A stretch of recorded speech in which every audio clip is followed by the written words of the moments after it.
on everyone, this is Mr. Szmierek. I'm going to be showing you how to create a character which can be used for your narrative question, your question 5 on your language paper 1, the 40 marker, or you could be using it in your own writing or something that you want to do, I don't know, in your own time, to be a little bit more creative. Now I think when I'm creating a character, when I'm looking at making a character, there are a few sort of basics that I always make sure that I get in place, and I think a character needs to feel like a lived-in person, needs to feel like a real person. You can't just create a cartoon character or a caricature. They're going to be two-dimensional. So we need to be making sure that our characters are three-dimensional, like we all are. We have contradictions, we have hopes and fears and dreams and ambitions. So I'm going to go with a character here. I'm going to show you the mind map when I've kind of finished with it. So this is, I'm going to start with a superhero. He's going to be a superhero. This is going to be called Tony, because that's a bit of my name, I guess. But he's going to be a superhero. Now, also, I'm just going to give him the power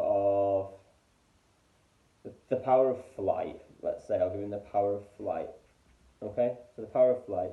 So a bit like Superman, but without the laser eyes. Now, they need hopes and dreams. A character, like a normal person, they need hopes and dreams and fears. So their hopes and dreams, let's say, not related to be a superhero. It's to fall in love. That's their superhero. That's their hope and their dream. That's what they ultimately want. Okay, so that's what I'm going to put under hopes and dreams. To fall in love. Now their motivation is something that keeps the character going, something that drives them, maybe in your story or maybe just in general. So to save the world would be their motivation. That's something that keeps them going, that they think is important. It's not their hopes and dreams. It's separate to that. If it's their motivation, it's their drive. So that's another word you can use there, drive. Well, this is where it gets interesting, I think. Their weakness. And I think their weakness is something that's very, very important for making an interesting character. So the weakness of this character, Tony, is going to be that he has bad breath.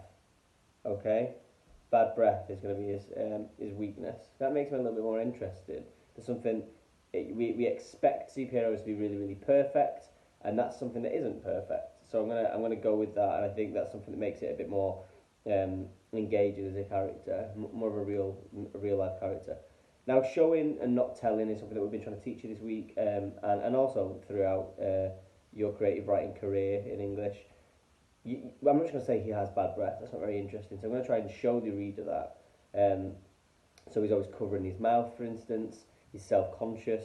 He can't talk to girls, even though he's this like super buff, flying, amazing superhero. I think there's a conflict there, which hopefully makes the character a little bit more interesting. So I don't know if this will come up backwards. It probably will, won't it? So I've got motivation, their weakness, bad breath, showing, not telling. Those are the things I'm talking about there.